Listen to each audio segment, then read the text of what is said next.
malasakit at kalinga sa aking mga nanay at tatay. Ang batang galing sa hirap, nagsumikap.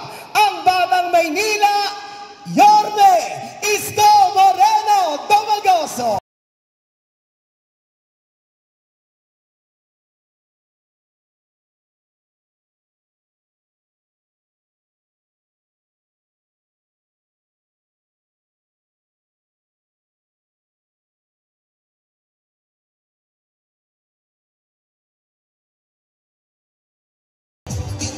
Hi! Hello! Gising pa ba kayo? Taas nga ang kamay! Taas ang kamay! Mag-inat! Magandang umaga. Maraming salamat sa inyo sa pagtugon ninyo sa aming panyaya. Bagamat kayo'y may kanya-kanyang gawain sa inyong tahanan, iniwan ninyo yon at nagpunta kayo dito. Kaya maraming salamat sa inyong lahat. At nanay ko, tatay ko, mga lolo't lola ko, pumanatag kayo. Hindi kayo uuwing konsumido.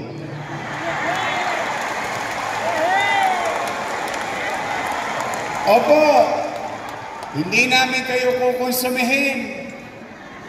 Wala kayong maririnig dito mga panira o hindi kayo uuwing may puot o inis.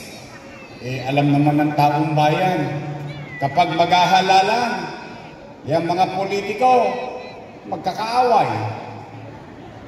Yung magkakapitbahay, kakaaway din. Pagtapos ng halalan, yung mga politiko, bati-bati na. Yung magkakapitbahay, magkaaway pa rin. Tama po ba? Kaya, steady lang kayo dyan sa Gedli. Dahil chill-chill lang tayo rito. Good vibes lang ngayong umagang ito. Nay! Tay, mga lola't lola ko, kamusta po kayo? Mabuti? Salamat sa Diyos. Opo, bagay na dapat natin ipagpasalamat. Bakit po? Ilang taon pa lang ang nakakalipas, lahat tayo nangangamba na baka tayo'y mamatay, baka tayo'y magkasakit, ma-impeksyon ng COVID-19. Lahat ng tao, pati sa loob ng bahay, nangangamba tayo. May humatsing lang sa loob ng bahay, sabi, ay, COVID. Tama po ba? Kaya salamat sa Diyos, ano't anuman, ang hirap ng pinagdaanan natin. At ano't anuman, ang hirap na pinagdaraanan natin ngayon, salamat sa Diyos, buhay tayong lahat. Dahil habang buhay may naman. Tay, mga lolo't lola ko, matanong ko lang kayo, bakit ba kayo naghahanap ng ibang mayor? Meron namang mayor na nakaupo.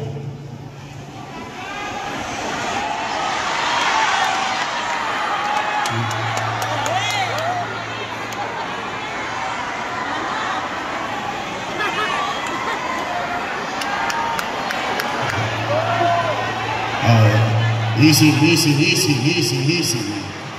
Puso nyo, nakadikit lang yan. Hindi. Dahil kasi, kaya ko lamang natanong, siyempre, yung mga nakaupo, mahal ko po yan. Alaga ko po yung mga nakaupo na yan. Opo, real talk lang tayo, real talk. Inaruga ko po yung mga yan. Bakit? Bilang pagtanaw ng utang na loob kay Danny Lacuna. At yun ay alam ninyo. Hindi ko yan kinubli. Hindi ko yan itinago. Hindi ko yan ipinagsinungaling.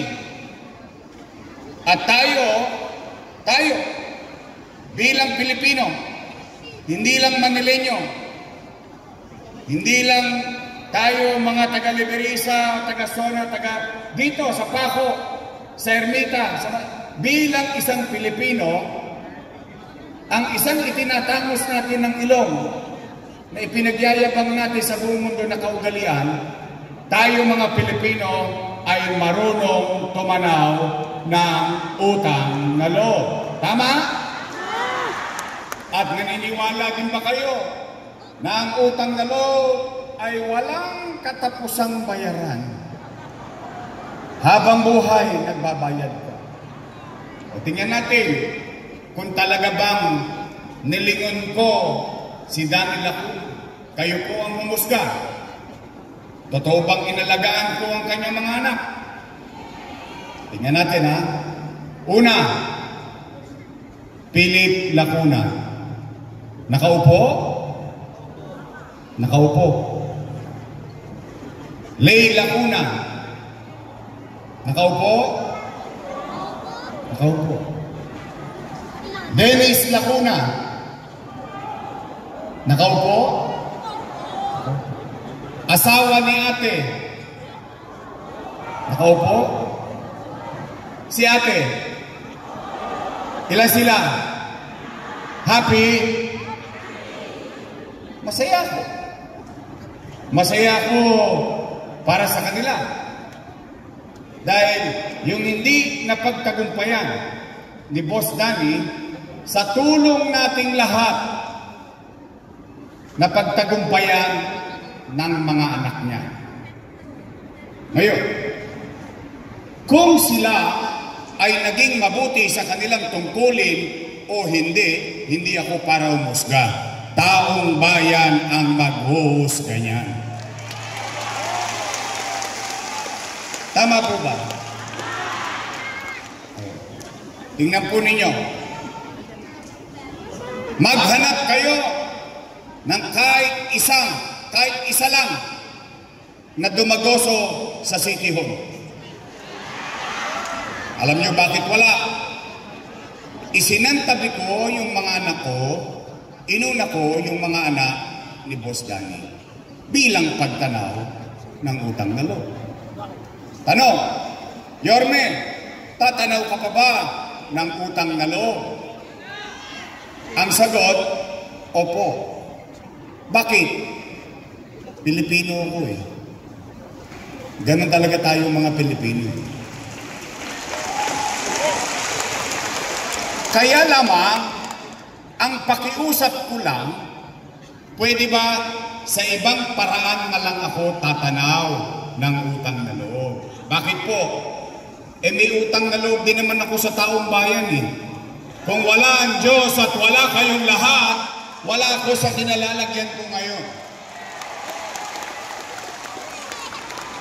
Masama bang dinggin ko yung panawagan ng taong bayan na aking pinagkakautangan ng loob?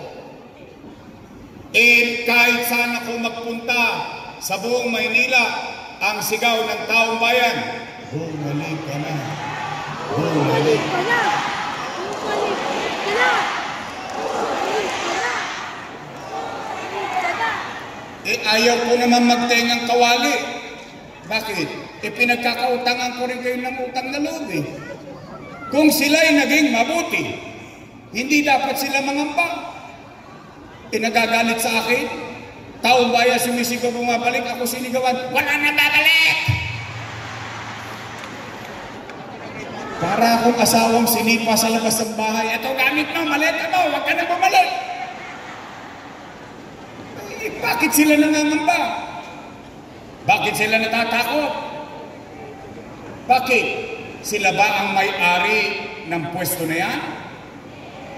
Taong bayan ang may-ari niyan.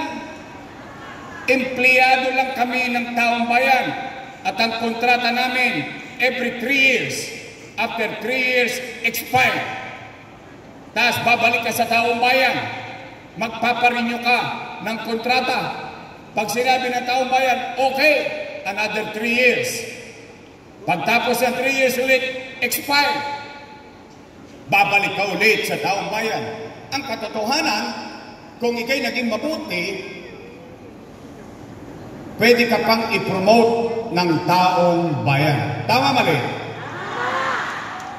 Ang katotohanan din, sa totoo lang ha, real talk, kung ikaw ay magaling, kung ikaw ay epesyente, kung ikaw ay tumutupad sa lahat ng pinangako mo sa taong bayan, kahit hindi ka na makita ng taong bayan, iboboto ka ulit ng taong bayan.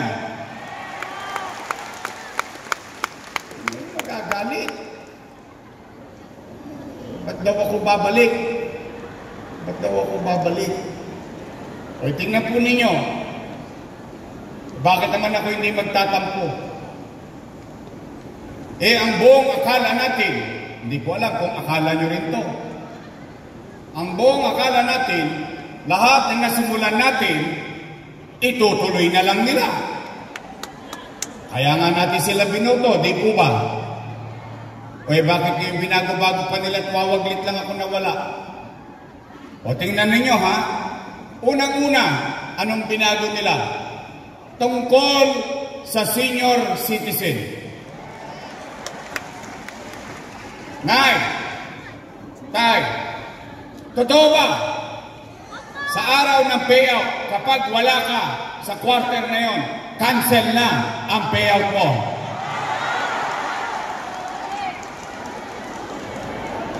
Bakit naman nila binago? Samantalang, ito real talk na yan, real talk lang.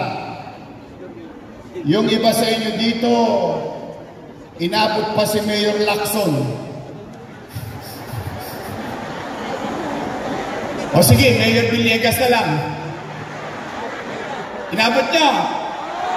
O bakit ko nasabi yun? Kaya ko yung natanong yun. Sa dami na nagdaang mayor, sa hinaba-haba ng buhay ninyo dito sa ating lungsod, first time ninyong bumoto ng batang mayor. At yung batang mayor na yun, nakapag-isip ng isang programa para sa mga senior citizen na mayaman, middle class, mahirap, may sakit o wala, botante o hindi, pantay-pantay, may pensyon sa lungsod ng Maynila. Tama ba? First time. First time nangyari yun. O ano ang rule ko? Simple lang. Mayaman, middle class, mahirap, may sakit o wala, botante o hindi. Ibig sabihin, para hindi malito yung mga matatanda, ang kwalifikasyon lang, edad. At dito sa Maynila. Tapos na. Wala nang usapan. Bakit ngayon kailangan pang mangamba ang mga matatanda? Kailangan nilang baguhin na kapag wala ka sa araw ng payout ng quarter na yun, makakancel yung payout mo. Wow! Ang lupit nyo, Teng. Nung araw, Nay, Tay, Lolo't Lola, kayo magpatunay. Nung sinimulan ko yan, anong sabi ko? Nay, Tay, Lolo't Lola, pumanatag kayo. Kapag hindi mo nakuha yung first quarter, pagdating ng second quarter, doble ka. Pag hindi mo nakuha yung first quarter, second quarter, dahil wala ka, pagdating ng third quarter, triple ka. Tama, mali? In fact, doon sa Facebook ko, sinabi ko, Nay, Tay, Lolo't Lola, pumanatag kayo, huwag kayong mangamba. Kapag hindi mo nakuha yung Enero hanggang Nobyembre, pagdating ng Disyembre, maglulubi-lubi tayo. Lubi-lubi. Enero, Pebrero, Marso, Abril, Mayo, Hunyo, Hulyo, Agosto. Hey!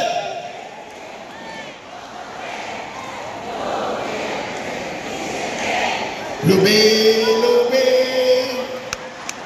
Ibig sabihin, may sakit man ako sa araw ng payout, wala man ako sa araw ng payout, panatag ako dahil maparaan ang gobyerno, dahil gusto talagang ibigay ng gobyerno.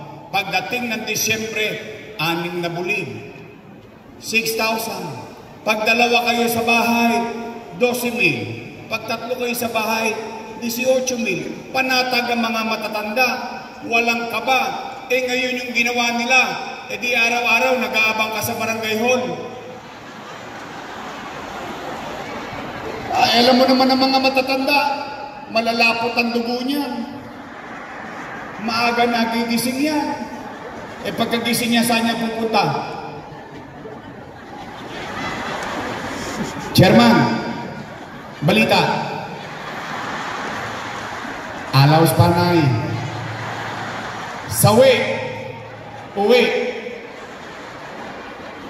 Gising ulit bukas ang maga. Saan pupunta na naman yan?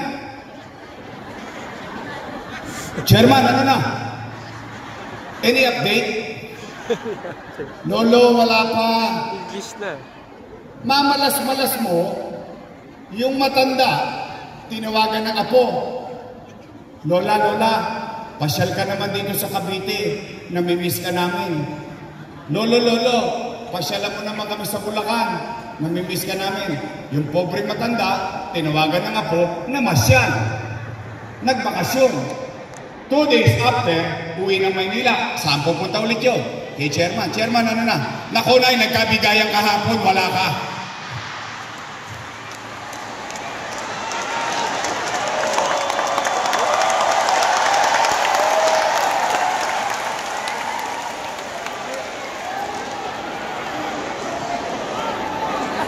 Kakarampot na purbetsyo. Lilimandaan lang. Pinagdadamot pa natin. Sa totoo lang Ito, real talk $500 ngayon. Subukan nyo umuwi. Simula rito sa Ninoy, hindi na uuwi yung $500 nyo. Di ho ba? Napaka-simple. Nay, tay, sa totoo lang, minsan pinapagalitan pa kayo ng anak nyo Nay, huwag ka nang pumila dyan ng init-init. 1.5 lang yan. Ako na magbibigay. O ano sabi ng matanda? Ayoko ng pera mo. Gusto ko kay Yorme. Alam mo yung itinatangos lang ng ilong mo na for the first time, ang tagal-tagal mo nagbayad ng amilyar sa buong buhay mo. For the first time, ang tagal-tagal mo namuhay sa lungsod ng Maynila. May isang tao na prioridad kami. May isang tao na pinahalagaan kami. Hindi yung dahil sa kung magkano. Hindi kundi dahil doon sa programa. Naramdaman na matanda, ay, may bilang pa kami. Ay, may halaga pa kami. Ay, importante pa kami sa gobyerno.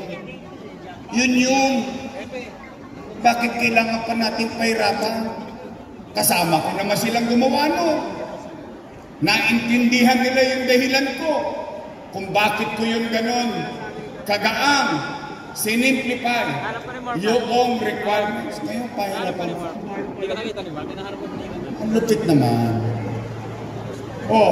Nay, tay, lolo't lola, gusto nyo ng chismis? May dala akong chismis.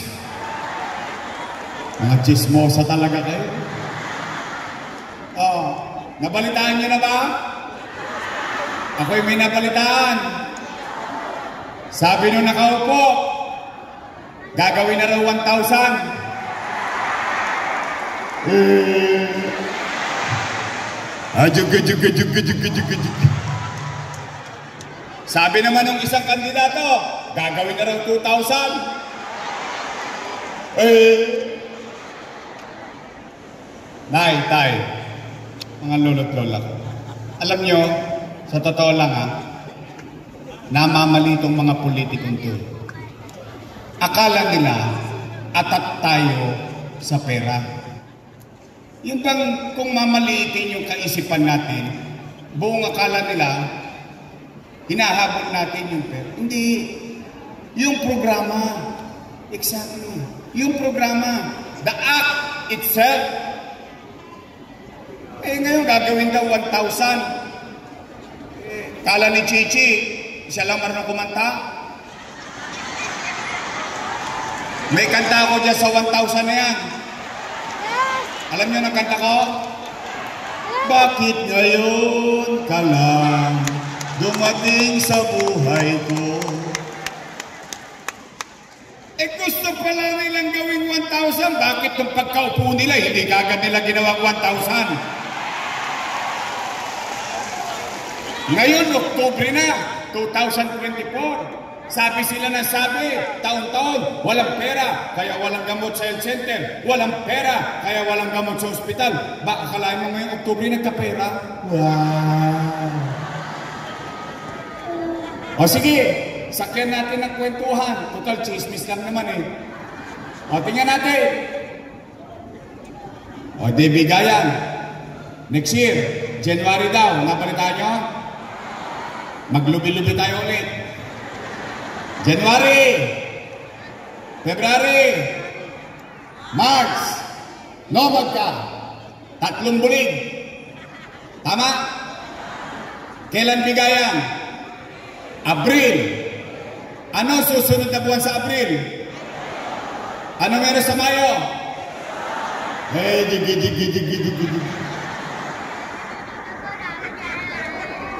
Nay! Tay! Lolot-lol ako! Naintindihan nyo naman siguro kung bakit nila ginagawa ngayon yun, ano? Naintindihan nyo? Bagay. Matatanda na kayo. Alam nyo na ang tama at mali. Ang bola o hindi. Dahil dyan, dahil alam nyo na, papanatag na ako. Kinakabahan ako, baka madali kayo. Basta ako, mga nanay ko, mga tatay ko, I trust you.